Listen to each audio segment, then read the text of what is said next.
Hello, everybody. Welcome to episode 130 of the Sonic Movie Show, the only show that's about Sonic news, and Sonic movie news. My name is Ethan, and with me here to discuss this news is Devin. Did you hear that on Oprah? That's a quote from the movie. You've been doing movie quotes recently. I got new material instead of me trying to dig on some random sketchy website that I can't even tell if the quotes are real or not. So at least I know these ones are real. So yeah, makes it easier. That's true. But I have to remember that one. I have to just remember. That is fair. Although that wasn't the trailers, so I'm sure you could get a. Well, we watched the trailers like 5,000 times. Yeah, I wish even though we didn't do audio when we were watching them, because we would have them on in the background while we were recording an episode about it, and we'd have it on in the background, and I remember I could just see him saying it. Yeah, he's just saying it, so I'm like, I know. They kept that line in the movie. Spoilers, I guess. If it's in a trailer, expecting a movie, but I was hoping that wouldn't be in there, or it'd be a different delivery. You know how you see that happen sometimes? Dr. Oz? Oh my! Then that would be that would be legitimately funny to see his reaction to that. And then Tom Wachowski is just like, oh yeah, he's so smart. Oh, he should run for president or something. In one of the first jobs I ever had, I argued with a customer about Dr. Oz. This person started talking about. This is when I worked in the mall. This person, I was talking to him about whatever. This random customer, and he was talking about, I don't know if it was supplements or whatever we were talking about. And he starts, well, yeah, on Dr. Oz, this and then Dr. Oz has blah, blah, blah, blah, blah. And I'm just like, yeah, but Dr. Oz, what's the term I want to use?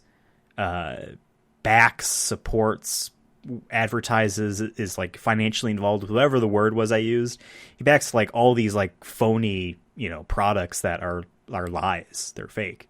That's all I said. It was a very awkward thing. Is I was having an okay conversation with this guy, and he's like, "Oh, I mean, it was unrelated." And you're trying to sell products. I'm like, yeah, shut up. You should have been actually, he sells products just like I am right now. It's all shit.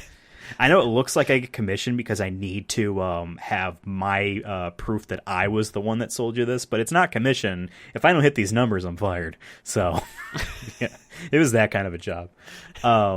Speaking about being fired, in quotes, we have a bunch of news stories today. I guess we can maybe just say how we want. It's the second time we're going to do one of these news episodes in this kind of maybe quicker format if we can. So do we want to just say the titles or the topics and then hop in, or we just want to go? We just go. We're doing our thing. You know what I mean? We'll go back and forth. I'll start with this first one. Yuji Naka has finally spoken about Balan Wonderworld, not Balan Wonderland, and his bland company that was kind of the studio. His bland company. It was not a bland game trailer-wise. We have still yet to play it. We will one day. I have it. It's installed on my PS5. It's very small. It's a small amount. Yes, it's finally been enough time for him to speak about it because there's been legal things. And I had a feeling that the game came out, bombed, financially a lot, and then critically a lot. It's like $20 regularly now, I feel like, on just constant sales. It's not like it's a lowered price. It's one of those things where it's constantly on sale so that they don't have to admit failure, you know what I mean, but still also get some money. He didn't talk at all. And then he comes out with some phone game, which I played for a bit. It's very boring, so I kind of stopped. But it was a neat little idea, and I wanted to support the Naka if Seiko. And recently, right before this outcoming, his tweets, because I follow him, have been about how he got really into drone racing. And the cool high-speed photography when you see all the lights. A divorced dad be like, well, so kids. Recently I got into drone. Have you heard about this drone racing? He 3D printed parts to put on, a shell to put on top.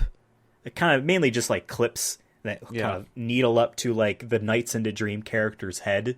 So it's I'm flying knights. It's my game that I made in the 90s. In any case, he's finally talking about Balan Wonderworld.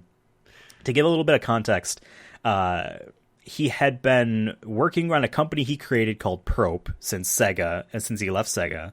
And Prope still was around during the development of this game. There was one employee that worked there, so to speak. I guess that's how they were able to keep their LLC. There's one guy sitting at the office, and he's just like... just collecting a check, I guess. Oh, what a job. He just shows up. And that's why, like, that, it's like Shot 2064, whatever his game is on phone, is from Prope. So, like, it's still around. Like, he was able to just, like, yes, I now work here again or whatever. He left Prope in order to go for Square Enix in 2018, I think, maybe 2019, for a mysterious thing. It's like, wow, what's he going for Square? Because, you know, the most RPG like he's ever made a game wise would be his Rodea the Sky Soldier, maybe, because it's like an adventure game. But like he makes platformers and mini games. Mm-hmm. So like, what's he going for Square for? And then Square announces in, I think, 2020. Balan it was a Wonderworld. Pandemic announcement for sure. I remember it pretty vividly. And it's like, oh, Square is getting into platformers. They don't make platformers. They don't publish platformers. They're publishing one.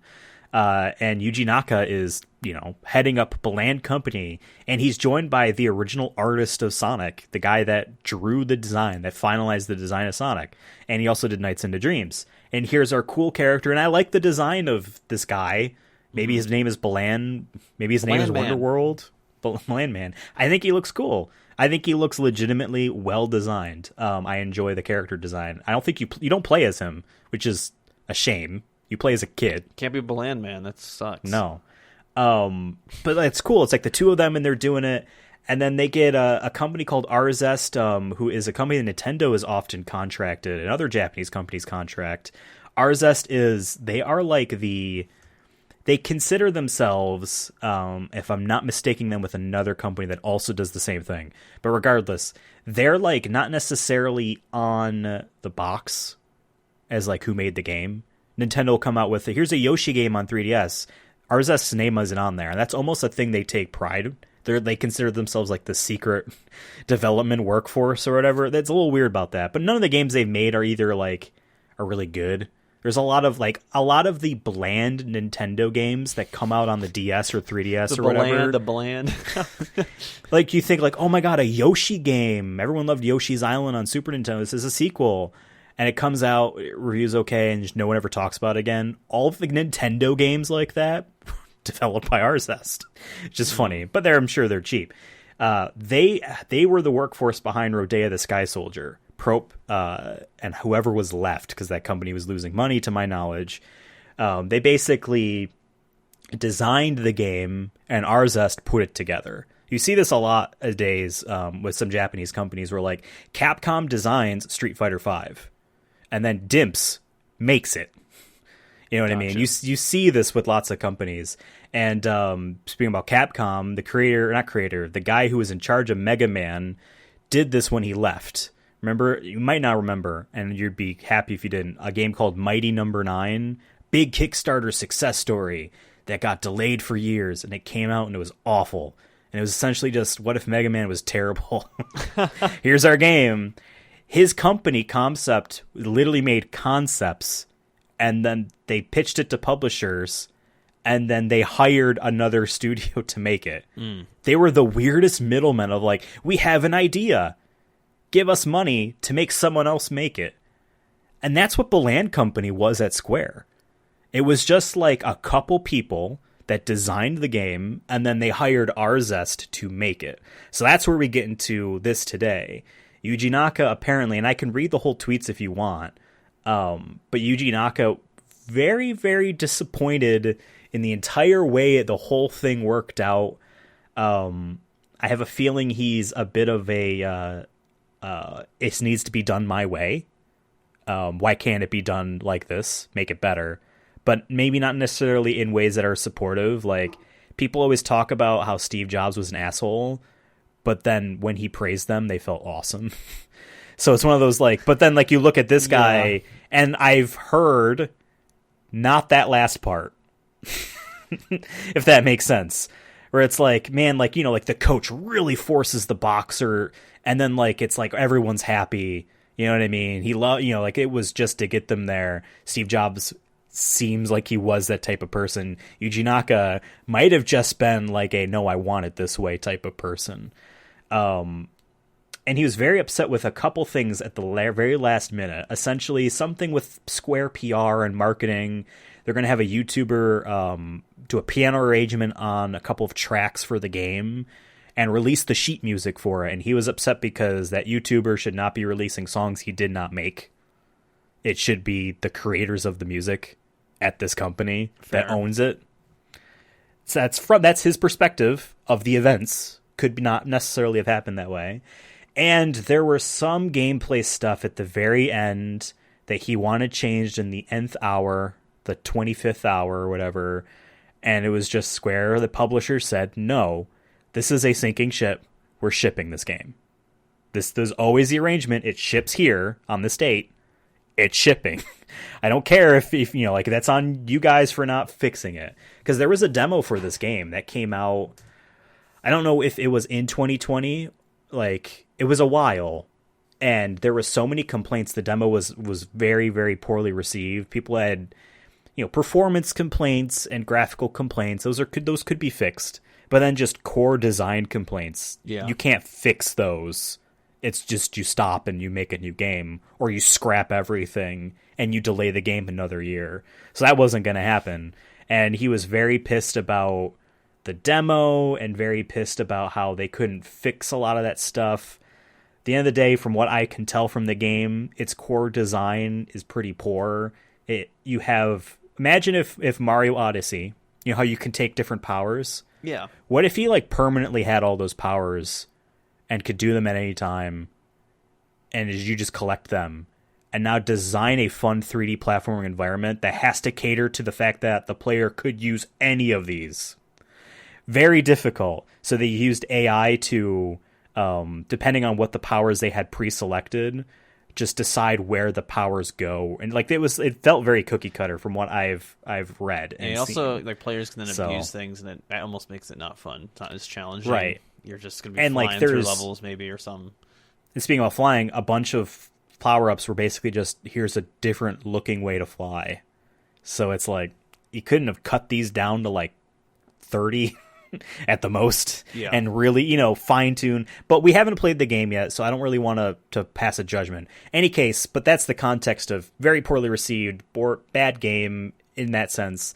The one thing that stuck around that people did like was the super high quality CG cutscenes. Square, as a company, has a studio that makes all of those for Final Fantasies and Dragon Quests and all these, you know, these big games.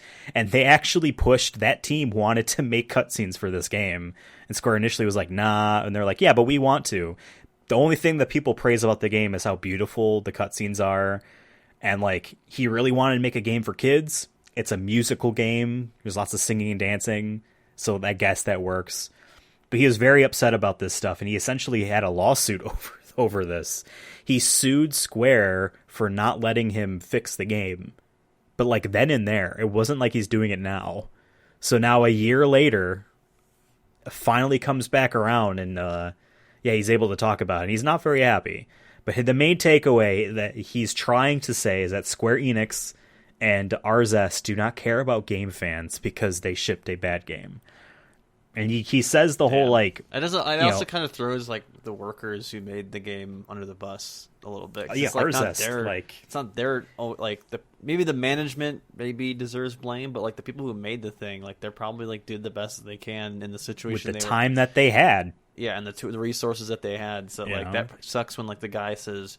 it's their fault. And I get, like, maybe as a worker you could be like, well, I know it was them, or it was management, or maybe it's him, whatever. But still, like, I think generally, like, just kind of sucks, especially in our world where, like, sometimes that's people's, you know, livelihood, or that's their pride point, or a place that they can, like, you know, be like, hey, I made that. Oh, that sucks. Oh, okay. I worked hard. And, like, a company like Arzest, from what I gather, because they've been around for so long, is one of those Japanese development studios that has it down to a science on how many people they need to have employed, you know, to work on this stuff, and what they can take on for budgets and stuff. Like, they're fine. Like, it seems to me like they're very finely tuned of, like, we are a good unit right here. So it's not like, oh, we hired a whole bunch of people and, now everyone is, everyone's failing this and failing this. Like, they're a unit that works. They take in, projects with time restraints, and here's the budget, and they get done with what they have given to them.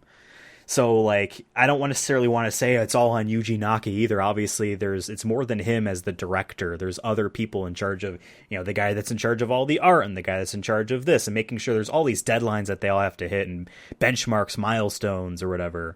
He does blame Square essentially for not letting them. What I imagine he kind of means, in his mind, I'm sure he would rather delay the game forever until it's perfect.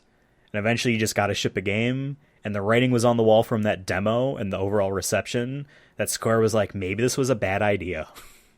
Maybe this was a bad idea. We took a chance by getting the creator of Sonic the Hedgehog to make a game for us.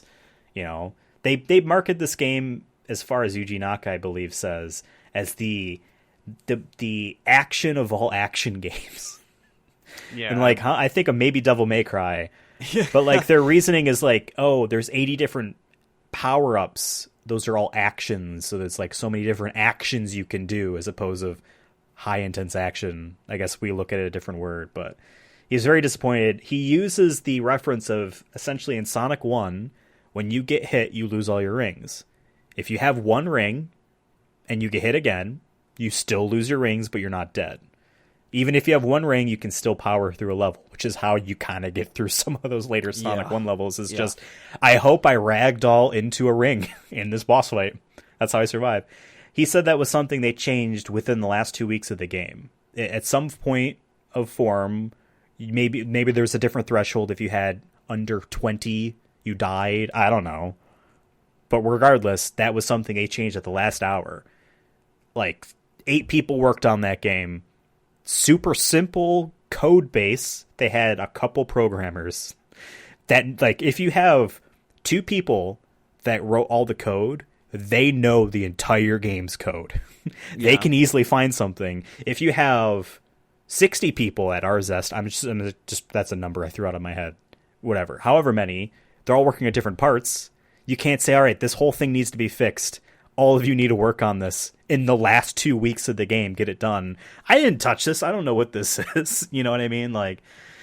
He's ultimately, unfortunately, I feel in the wrong here, because I can easily. Square's made lots of bad decisions recently in terms of management. They sold Tomb Raider to make Bored Apes, so clearly they're not smart. Or they see money and that's it, which is. Classic. And they saw a lack of money, and they canceled the game softly by saying, you're going to ship it as it is. We're sending it to die. We're trying to get as much money as we can out of this. We're going to pretend that it's awesome. Sorry. But that's the way it is. I can see them as good guys and bad guys in this scenario, but essentially Yuji Naka is not being shown in a positive light in his own words, which is a disappointment. But people have said he's not very known. He's not known well for being pleasant to work with. I'm on team. He's misunderstood, and he's a goat, and he has to have the right team around him. He's like LeBron James, or LeBron's the best basketball player ever played the game, but he still needs a good point guard. He needs a good bench. He needs people. LeBron James, also someone that gives people shit, and you just take it, and it's a better. He product. Literally is known to be the GM basketball player. He's going to come to your team, and he's going to be like, he'll play one season with you, and be like, okay, you need to get rid of these 2 guys, or else I'm leaving. And it's like, fuck, I guess we're getting rid of that guy we drafted 2 years ago who we thought would be our guy, and now he's gone. Well, if they spent more on LeBron James, so they probably see it as obviously, it's Lakers LeBron, being the best example. But yes, but and that's kind of what I was saying, before about someone gives a lot of shit, but ultimately it's for the greater good, and it's no hard feelings unless you make it hard feelings. And overall, when this is all said and done, you're cool with each other. He's King Yuji. I don't know. Yuji Naka. Right. Yeah. So we'll see how this pans out. There's obviously not going to be a sequel anymore. If there was ever going to be a sequel, he would have had to not sue Square. not do all these things and be like, I know, like, we're going to try to fix this game in post if you'll give us the budget to do so. I'd like to make a sequel. We've learned. I would like to be, like, that's not going to happen now. It's just not. Yeah. Like, did he win, this is a by dead the way? end. Like, is it still I don't happening? know. Like, how did it? It might have been a settling out of court type of thing where it's like, hey, what are you trying to get? Here's a couple mil. Because his lawsuit was basically saying, from his words, sounds like he was trying to force more development time. Like, you can't stop this. You can't force us to ship. Can't stop art, baby. Yeah, why can't I continue to work on this game? But, he obviously did not like working under Sega. We know this history about him. Hated working under Sega. I think the dude just shouldn't be in a corporate job. I mean, that's most people. Most people do not like working in corporate jobs. That's what happens in Japanese companies. So you do really well, and they're like, cool, you're now the manager of your team. Okay, we're going to rally together. People like me. Let's do a good job. Cool, you're director on this game. Oh, okay, I'll do my best. Now you're an executive producer. Like, can I make the games again? Like, that happens at Japanese companies. That's our boy Shinji Mikami, creator Resident Evil and Dino Crisis and God Hand. You should have said Dino Crisis first. Sure, Dino Crisis. He got put in an executive role and he didn't like it. He wanted to make games. He wanted to make games like God Hand. He left with the rest of the people that would make Platinum games, like the Devil May Cry creator and all that. He directed a game called Vanquish there. It's awesome. That's him just being free. You know what I mean? That's what he wanted to do. Now he's at Bethesda, and he has to enthusiastically say how much he loves The Evil Within 2. And they're up in their now released game, Ghostwire Tokyo. Now he's owned by Microsoft. That dude's leaving. He didn't want this. He wanted to make games. Yuji Naka just wanted to make games. When he was tweeting about his Shot 2064, whatever, 6048, whatever his game is, he talked about, this is the first time I've programmed in forever, and he loved it. Dude just wants to make games. We need to make not a company, but a co-op of all like the auteurs, and be like, here, do your thing. Like, here's $1 billion. Yeah, just put everyone in there. Be like, you guys can do whatever the fuck you want. I don't give a shit. It's like when the National Health Board or whatever in a country says, all right, you're researching something crazy, you have our full support. Whatever you need, we will pay for it, make it happen. But like that for a video game. All right, Yuji Naka, make something. What do you need? I need this. Done. It's there. I need a bunch of people. Here they go. It's like, just make something. You know what I mean? That's what these people ultimately would love. But yeah, it's sad and it's unfortunate. I don't know if we have anything else to add on this, but we'll see what happens. This might be the end of the story. This could be the start of the story. Not really sure. I guess one thing I forgot to mention, to say he was removed as director because he was complaining that hard. Sick. Goals. So. Okay. We'll go on to the next one here. This one's much shorter. It's more of just an update. But Sonic Frontiers, in case you maybe just watched the Sonic movie or you found this podcast, you're like, what's a Frontier? What's a Sonic? It's a game. That my internet company? It's in Rochester, New York? Yeah, it's a game. It's going to be the next Sonic game that isn't a collection of the old ones, like the past one here, Sonic Origins, coming out in June. Who knows? Some mobile game could sneak in between then and now. True. But this is the first like console. It'll be on consoles. It'll be on PC. Game since Sonic Forces, which was awful. So we've done some episodes in the past. We did an episode about the trailer when it first came out and our thoughts on it. I'm a little skeptical, but we're hoping that it's going to be good, especially after the movies. We want Sonic to keep building up a little bit. But yeah, Sonic Frontiers update. On one of the Sonic streams, social media manager Katie Krasnowski, this is from comicbook.com, by the way, reiterated that Sega is still planning to launch the game during the 2022 holiday season, and it seems we'll be getting more information about Sonic Frontiers over the coming months. We better. Yeah, it's a bad sign if they just release the game with very little info. And originally this game was supposed to come out last year during Sonic's 30th anniversary, if we remember correctly. Right. We were actually supposed to, I think it was around when the pandemic started, that we were supposed to get a Sonic update every month of some sort. Right. On the 20th of every month, we were supposed to get something. Yeah, and that never happened. I think it happened once, but it was more of just oh yeah, sorry. We're working on some. But yeah, this is the first game in a while, and like I said, we're cautiously optimistic, I would say. But it's good to hear that they're still aiming for 2022 holiday season. But we have not seen any other trailers besides the tease that they showed. What was that? Was that at Game Awards? I don't remember now. The trailer was shown at the Game Awards. That's right. Yeah, it had the hieroglyphic thing at the end that doesn't mean anything, but makes you think that it would mean something. But no, it's just a weird emblem or something. But hopefully we'll find out sooner rather than later. Maybe it'll be a Game Informer cover at some point. But I mean, it might. A whole new Sonic. That'll be the subtitle or whatever. But yeah, that is. We made another one. Yeah, but that was Sonic Frontiers. You want to jump into our next video game? Sonic Origins, the upcoming collection, which arrives on a bunch of platforms June 23rd. I will definitely be pre-ordering one of the versions. I still believe it contains Sonic 1 and 2, Sonic CD, and the combined Sonic 3 and Knuckles. They make it look as if that is one game, and you can't pick Sonic 3 or Sonic and Knuckles. You have to do them combined, which I'm okay with. It hasn't been... It's been a long time since this combination was officially included in a Sega thing. You know what I mean?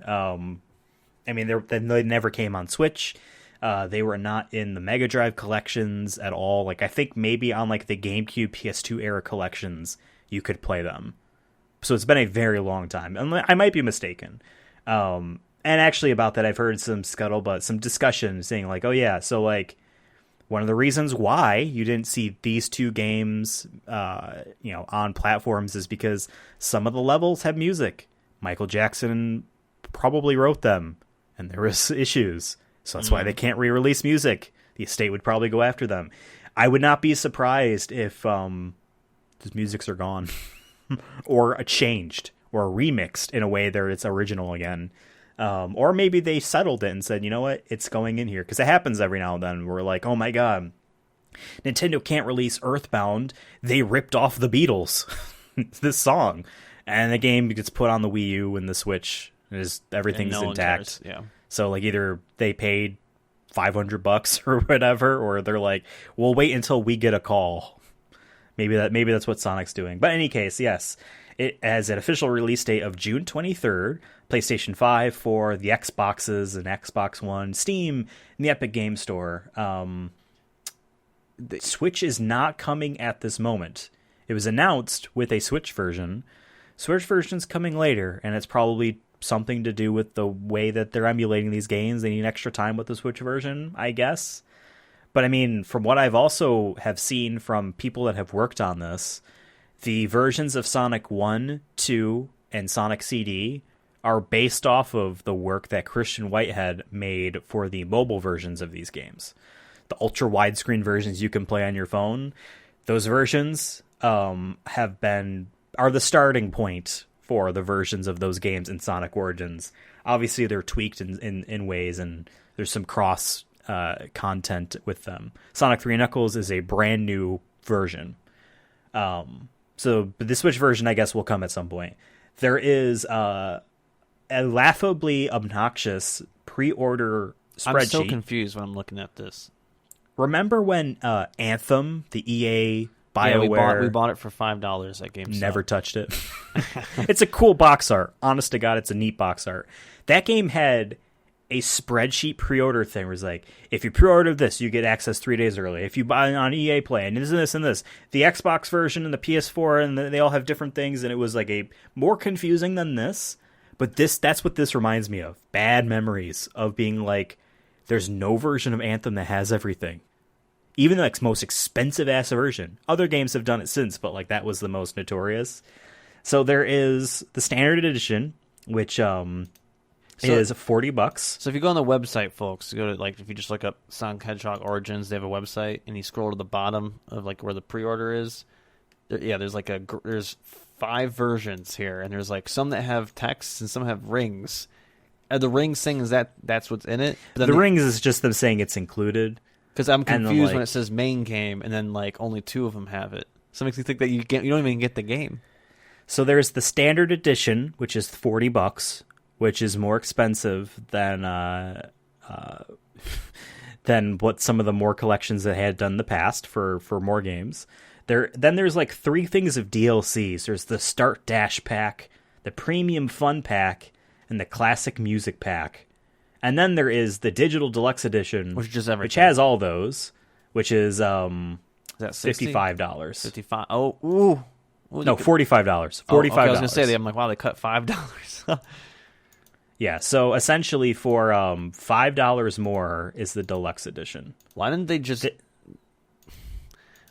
Why wouldn't they just make the Standard Edition and Deluxe Edition, and that's it? I feel like this graph makes it much more confusing. It's okay, you can buy the Standard Edition, but if you don't want the Premium Fun Pack, you can buy $5 more. Yeah, that's what I'm saying. It's what...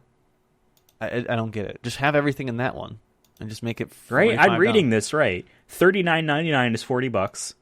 $44.99 is $5 more. It's $45. Or you get the Standard Edition and maybe you save what are the other ones? Premium Fun Pack, is that $1? It's just this coming soon. So Start Dash Pack is free DLC included with pre-order of Standard or Digital Deluxe. So okay, so that first column for the Standard Edition for the 100 bonus coins, mirror mode, and letterbox backgrounds. It says unlocked or included, depending on which one it says, with pre-order. The Start Dash Pack is the pre-order. Why include it? Why have its own column? That's what I'm saying. This is a weird... I feel like we've kind of figured it out, but I think they could have just been 2. It could have just been here's the differences between the regular and the digital one. You know what it is? You know what it is? Because it says it's free DLC included with pre-order. They're going to do what some games do, and a few months later, you can buy the Start Dash Pack. That's what they're going to do. So you should probably just do the Digital Deluxe. But that's only if you pre-order it. So you need to pre-order one of these 2 copies in order to actually get the Start Dash Pack for not spending money directly on it. Then there's the Premium Fun Pack, which has hard missions, letterbox background. It's just singular. Letterbox background, character animation in the main menu, camera controls over the main menu island. It's so weird. Character animations during music islands, additional music tracks from Mega Drive Genesis titles. I get the music actually tracks, not that last maybe, part. But music tracks is in that the classic character music animation pack. I'm sorry. in the main menu. What? Well, they show briefly in the trailers the main menu for the collection is this 3D diorama of Angel Island Zone or whatever. And it's kind of you can rotate around, and it's a neat little thing. Whatever. Maybe that's why the Digital Deluxe is only $5 more, because it's even they worth realize that much. This is dumb. It's just a little. They should have just called it one thing. Extra. Just have one thing, and it should the everything. But then you have the Classic Music Pack, which is the thing that has the additional music tracks from Mega Drive and Genesis titles, which is where you'll get. I mean, they show a screenshot of Sonic Spinball. I think the digital should have been... I think the standard should have been everything that they already list here. Then the digital edition, you have reskins of, the characters or something. Just something else. And $5 is whatever. But I just find that such a weird gap in price. And it makes it seem why just not have for nonsensical things. Yeah. It's not like this is saying... It unlocks Sonic Spinball. It unlocks, the Game Gear games. It's not like it's extra games. You can play hard missions and mirror mode, which mirror mode is actually getting unlocked from a pre-order. But hard missions, okay, that's gameplay. Everything else is cosmetical stuff. Genesis if you're gonna do collection. cosmetical, we'll have the Sonic Forces sprite somehow in it. You can. I know I'm just using that as an example. We'll bring a more modern Sonic in it. Maybe there's a couple special. That would levels. actually be cool if replace Sonic's. I mean, that's what on. They released a bunch of Genesis games on Steam years ago for free with mod support. So yeah, people have replaced Sonic's sprite with like, you know, Mario or whatever. Like you can, you know, Family Guy, you know, stuff like that. Like, you know, so obviously if regular morons can do that, the awesome modders that made this collection, they could probably do something like that too. But it's weird. Also, I love the fact that they say the standard edition and then digital deluxe edition. That follows a trend I've seen with Demon's Souls and Returnal, Ratchet and Clank, you know, all these big, expensive AAA games on next-gen consoles. Their deluxe edition is only digitally. You cannot pre-order. You couldn't buy Ratchet and Clank's deluxe edition physically. It's only digital. Yeah. Sony really wants you to buy digital. So they call it digital deluxe edition here because of that reason. Except there's no physical version of the game. So they're both digital. So just say deluxe edition. Whatever. I do like the cover art, by the way. It's great. I think the best part is Eggman. He's just like... He's great. He's just going like, ho ho. Exactly. He's happy. It's like a circus leader in his entourage. I love it. Yeah. I mean, that Eggman design is awesome. I obviously will always love the Sonic Adventure 2 version because that's the game I started with, but like this is their Theodore Roosevelt cartoon character they had designed, you know? Like he has that like almost they like designed him before Sonic. Classic tattoo vibe. Like I'm like I could see like I feel like the colors are just very bold that you could get that. Yeah. He seems like he could be mischievous but not in a cruel way. Yeah. But yeah, no, it's great box art obviously. He looks like he would turn you into chocolate. Like Boo. Like Boo at the end of God, that was the arc of Dragon Ball I started watching. Same. And it was like the last arc too. But then they did other shows. That show messed me up because like I want to be turned into chocolate and cookies and shit, and then he eating them. I'm like, that's fucked up. Yeah, like that is again. We talked out before the recording. Existential from Men in Black's ending. I'm like, I see this as a kid. I'm like, it's gonna fuck me up. It could either turn into a sexual thing or just a psychological horror thing. That's how it works. You know what I mean? You have a kink where you're like, man, I want to be candy. I want to be candy. That's how it works. Something happens to you as a kid. I think that's called vor, by the way. It's like wanting to be eaten sexually. I think it's called vor, I've heard. Yes. But I guess I meant they specifically being turned into candy. Or you want to turn people into candy. Then that's kind of fucked. That's some Dom shit, though. Yeah. Dominic Toretto wants to do this. Oh, my God. Sonic Origins, I want to mention this too, it's funny they called it Sonic Origins. It's the origin of the Sonic series because it's his early games, right? Makes sense. There is another game in Sonic's life called Sonic Boom Rise of Lyric for the Wii U. The game is supposed to be awful. We have not played it. We may one day. Who knows? I don't even own it. So whatever. There's that. That game had a very, very, very rough development. It ran on Crytek 3 on a system that did not support it. It started off as a multi-platform game on PS4 and Xbox One. Then Sega got a deal. They told this Western company that was making the game, you have to make it on Wii U now. Sorry, Wii U doesn't support Crytek. Figure it out. Cool, they tried. That whole game's purpose was, okay, we're able to do a different canon. We've been given the green light to do a different canon for the series. A more Western design. The character designs did not look like that initially. They changed into that because the cartoon forced them to. They had to tie it to the cartoon. Sega made them tie it to the cartoon. That game was supposed to be a new series of Sonic games made in the West with more Western-style animation and stuff. And their initial idea was, okay, this will be the first game. Let's try to have this cool lore with like these ancient ruins and stuff, and then this will be where Sonic and Eggman meet for the first time. We're going to call the game Sonic Origin. And Sega told them no, because we may want to make our own Sonic Origin game and we want to save the name. So then they use it for a collection instead. And then they went with Sonic Boom because that's what the TV show was called. Sonic Synergy was another name they were going to call it too. But like, It no, sounds like call a- it after this cartoon. Synergy, I just think of like a soda or something, like an energy drink.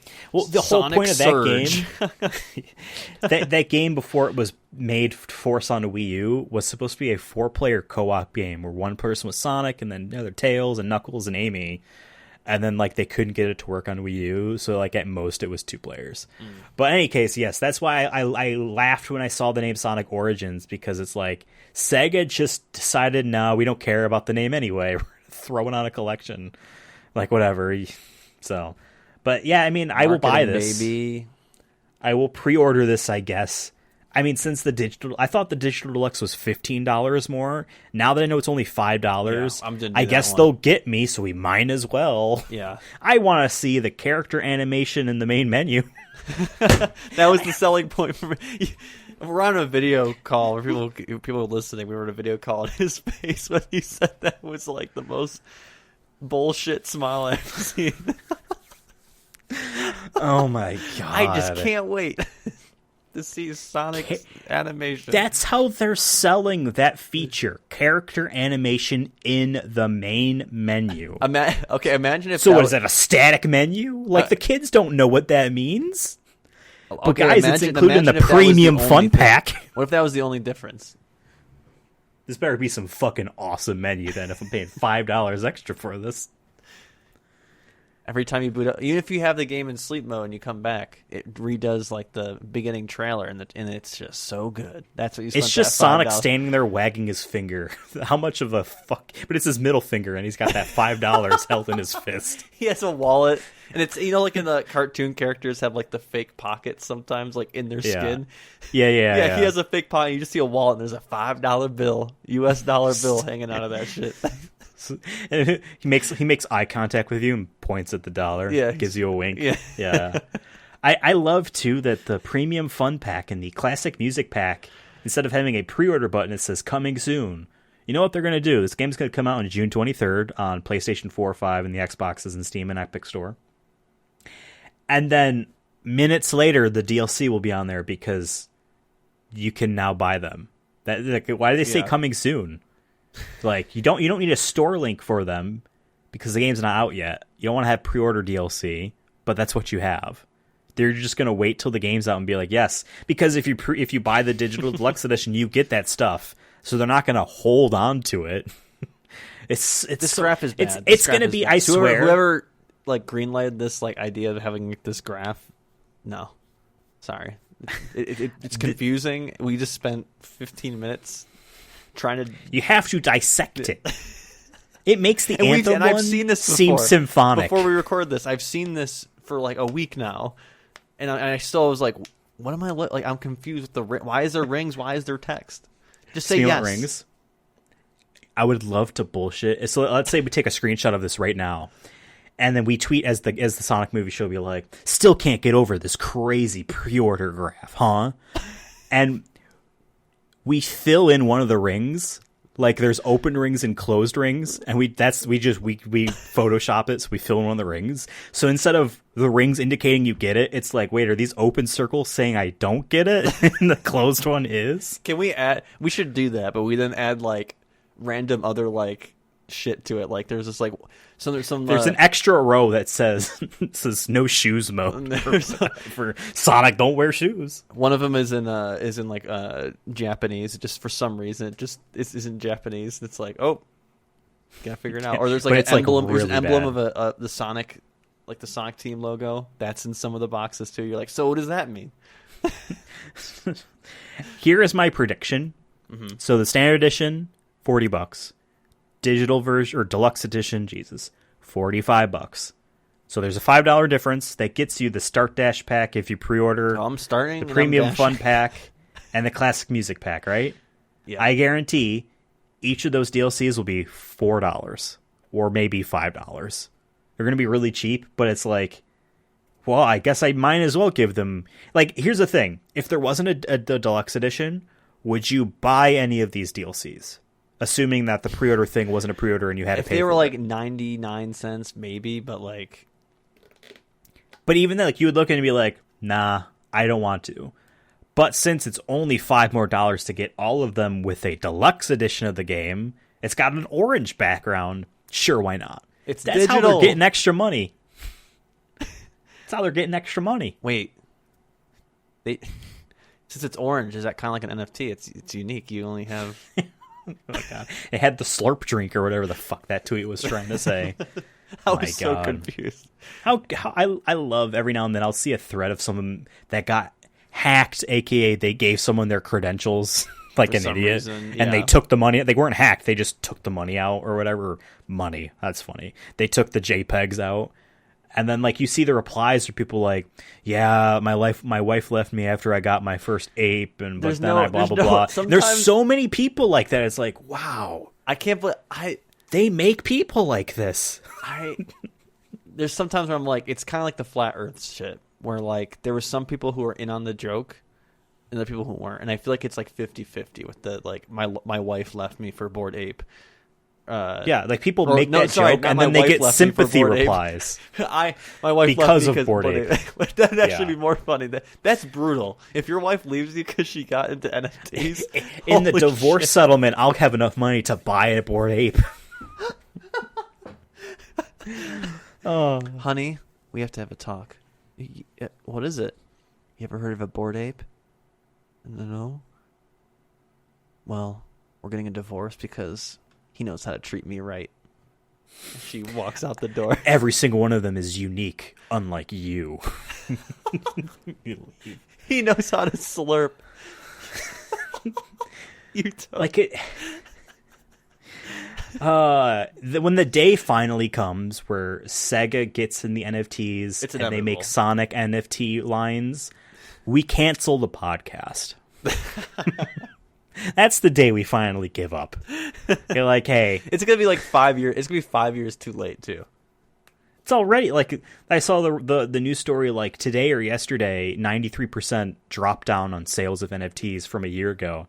Now's a great time to sell the Tomb Raider and Deus Ex franchises for $300 million, so you can get into blockchain Square. How smart of you, fucking morons.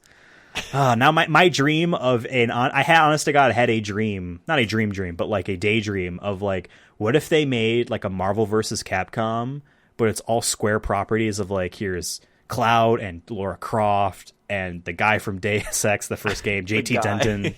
I forget his name sometimes. JT Denton. You know what I mean? And all these characters, how cool would that be? Like, really unify the brand. Let's sell all of them. We kept Life is Strange, though, guys. Don't worry. We kept the Quiet Man. We kept Chloe. We kept the Quiet Man. We kept... I forgot about the Quiet Man. That's that one that I always remember, but I can't remember the game title. The Quiet Man, yes. Quiet Man, yeah. We kept that because THQ Nordic, or an Embracer Group, didn't want that. They wanted... Yeah,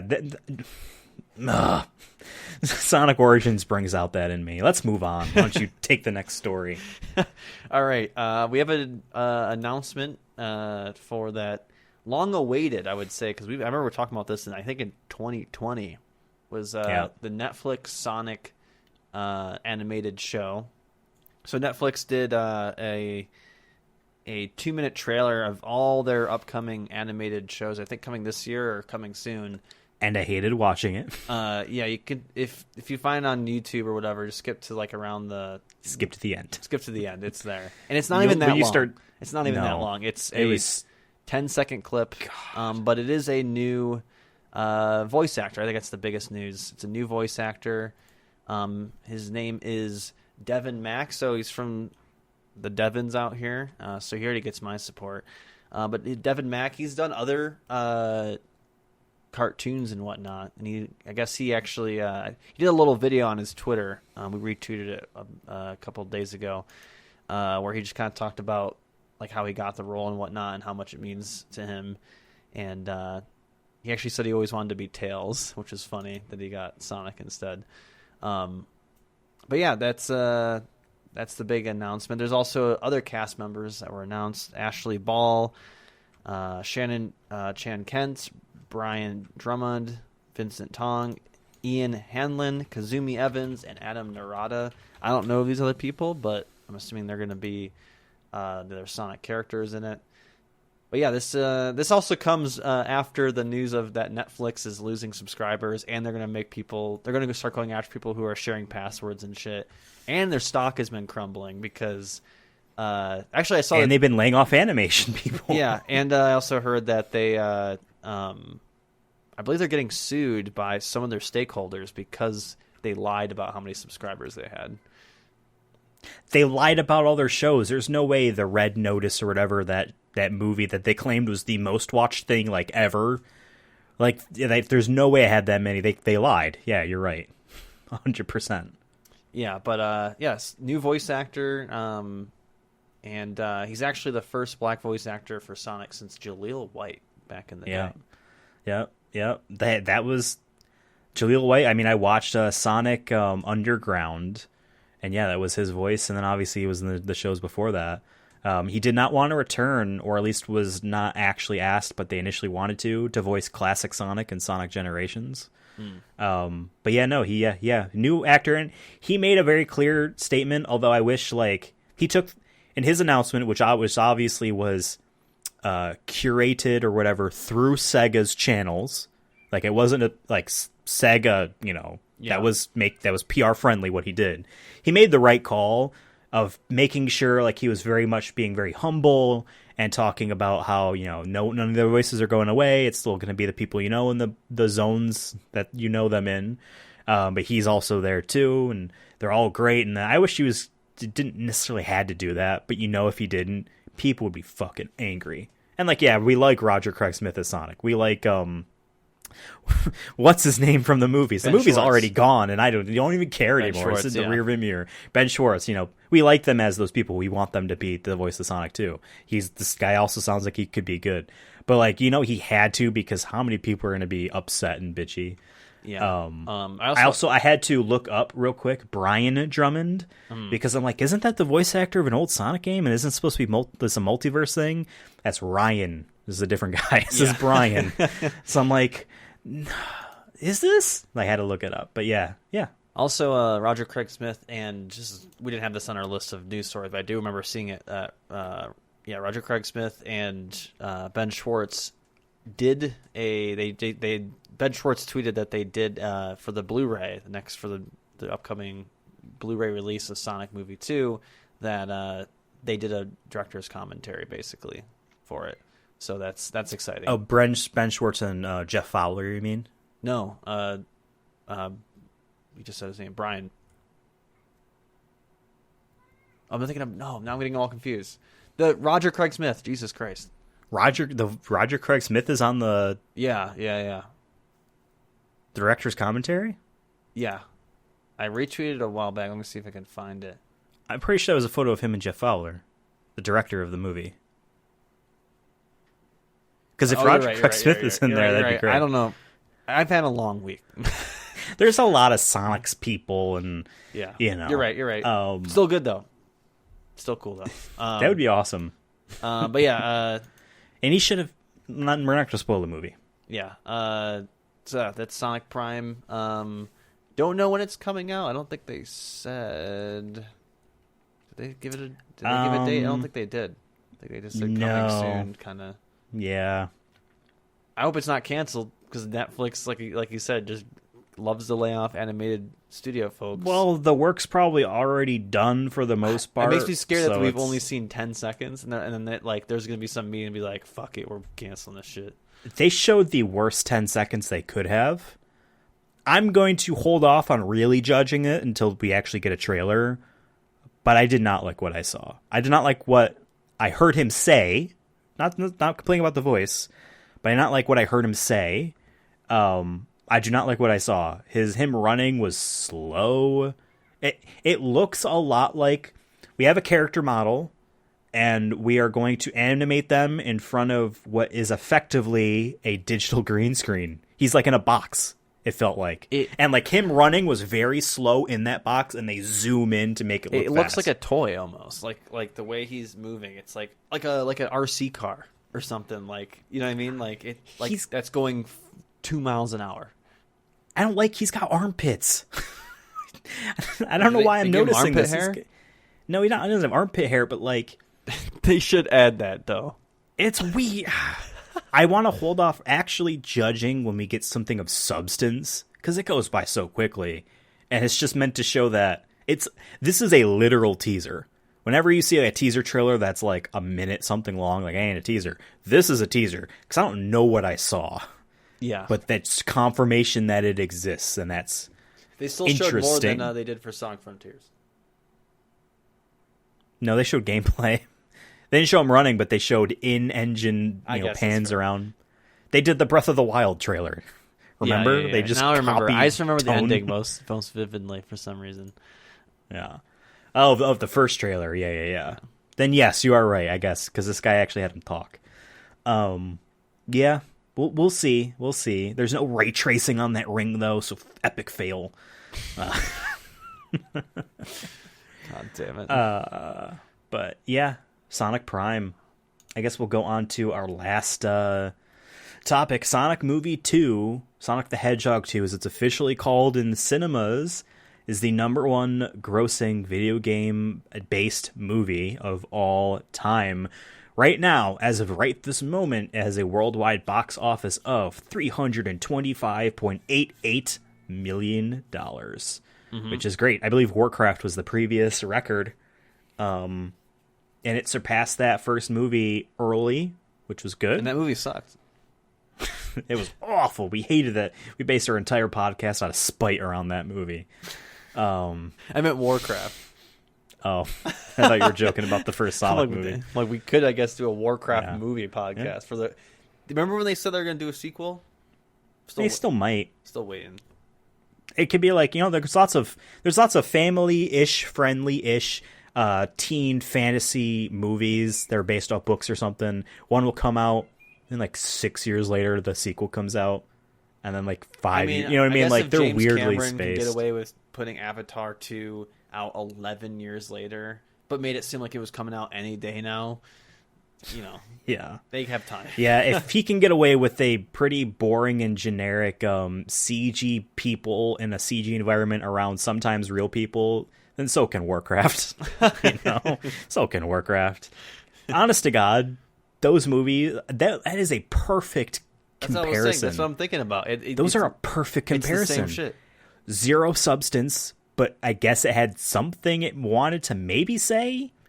Now, granted, yeah, it's based off a video game that had like nothing to say, so like they're kind of shackled a bit to an early '90s DOS game that I played once, and it was like, man, this is really slow.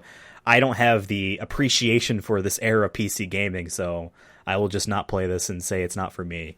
Remember when they botched Warcraft 3's remake? That's when Blizzard was like really hitting the fan. But yeah, Sonic Movie 2, its box office was nice and low, similar to the first movie, but a little bit higher. And its domestic, as of right now, is almost tied with its international. Which is interesting.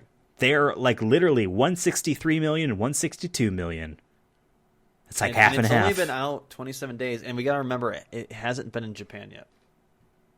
Remember, they're doing it in like July or some shit. Which is insane. Yeah, Yuji Naka hasn't even seen it. My boy Yuji hasn't seen it yet. God damn. Yeah, and like I think I said in a previous episode, that movie in Japan is called Sonic vs. Knuckles. Sick. Yeah, it's got a cool logo, and then the sequel. But we're not gonna spoil anything, because we can give people more than 27 days to see the movie, even though you're a Sonic movie fan. It's still in a pandemic, so we're not gonna blame you for not seeing the movie yet. To their mom who hasn't seen the movie yet. You know what I mean? Released in over 4,000 theaters. Interesting. But yeah, and it comes to Paramount Plus pretty soon. It's essentially like right around the corner. I hope that Blu-ray Steelbook, whatever it is also soon, so we can listen to that commentary. What do you want to do for that? Do you want to just do an episode where we watch the movie, listen to that, or wait? Last time we bought it, but then we didn't watch it until it was a year later. So part of me is thinking we wait a year. Or we do. But what if it's cool information that we might want to know like now? Yeah, because that's true. Like the Sonic movie commentary was insightful in ways that I almost wish we had learned earlier. Yeah. So we'll see. Because who knows? It might be months before they. I only want to buy a Steelbook. I ain't buying a regular Blu-ray. You know what I mean? So they better have, because like the Sonic the Sonic Steelbook, the first one, has Eggman on one side, then it has Sonic on the other. I hope it has Knuckles on it somewhere. I can see Knuckles. It'll probably still have Sonic, but it'd be cool if it was Knuckles and Tails. Can it be Knuckles when he first punches Sonic? Like that scene somehow, but like it's kind of like all anime drawn. Okay, you know what I mean? I hope it's a cool, unique render. I want Knuckles the samurai sword, and then he has like the head of Sonic. And Jesus, this is not indicative of the movie. What is this? Just do cool shit. So this movie was number 1 in the box office until a week later, and it stayed at 2 and then went back up to 1. Like, it hopped up and down and up and down. Lowest it's been was 5th, and that was yesterday as of this recording. Because of Doctor Strange coming out, right? Yeah, probably. Yeah. It goes through ranges where, like, on the weekends, still a few $1 million, but then, like, during the week, less than $1 million nowadays, you know? But yeah, that opening box office Friday and Saturday were each like $26 million each. That's crazy. I'm just looking at international too. There's a ticket in there that I got on accident that I didn't even go to, so like I helped out the cause. I guess that's one way to do it is if you have the AMC A Stubs list. If you redeem them anyway. You just redeem them. Fuck, I could do that right now. I ain't seeing 3 movies this month. I had to cancel that. I don't see movies as much anymore. I probably save money just by going. They don't even have like. It's nice when you get the cool Fast and Furious movie tin, but then like they didn't do one for Sonic 2, and I'm like, oh man, this was going to be my thing. I get these at the movies, but they don't even do them all that much. So maybe Doctor Strange will have one. Maybe Morbius should have one. I should probably look. I did see that he has drinks. He has specialized AMC drinks. Like, you ever seen a poster? So did Sonic. It was like, vampire's blood. It's like, God. Raspberry fruit punch mixed with some shitty vodka, I'm sure, or some shit like that. I'll never forget. I pre-ordered my food for seeing the movie the first time we saw the movie, and I forgot to get the candy. Yeah, I was like, I paid for candy, I didn't get it. I was disappointed. It was Bunch of Crunch. I hadn't had that in decades. They made a profit there by you not grabbing that candy. They made a huge profit right there. Part of me thinks because I went back as right. It was like $20 for my food. Yeah. So. But when I saw the movie the second time, I looked, didn't see Bunch of Crunch. My thinking is they didn't have it, so they didn't, and they were probably going to ask me to pick something else. But since like that was where I cut the line because I was AMC Stubs or whatever, and it was already very busy because it was Sonic's opening, that whoever just forgot to ask, and they just handed me my shit. So, all right. Well, I think this has been a fun episode of the Sonic Movie Show, a show that you can find everywhere, including YouTube. Go check us out. Search on YouTube, Vimeo. The Sonic Movie Show. We are not on Vimeo. If we had videos that were higher than 720p, because we don't need to be high, say file size that way, then maybe we'd be on Vimeo, but we're not. Do you know anyone who uses Vimeo still? Just some directors will upload trailers on Vimeo because they're higher quality. Yeah, Vimeo has less compression than YouTube. That's like their one gimmick is like, hey, we try not to fuck up your shit. But who knows?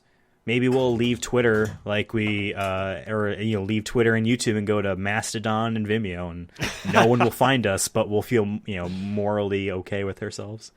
We're on Twitter, unfortunately, as of right now. At Sonic Movie Show. I am on Twitter at Ethan Absolutely. Devin is on Twitter at CursonaFun. CursonaFun. And there's a lightning bolt on it. Try to type that in. Let us know what you thought about Yuji Naka's comments. Whether or not Sonic Origins Digital Deluxe Edition being $5 more makes it something worthwhile because you get that character animation. And if you think Sonic Prime's new voice actor is going to get hate mail or if he will be as beloved as we think he will, let us know. We'll see you next week for another episode of the Sonic Movie Show. Bye-bye.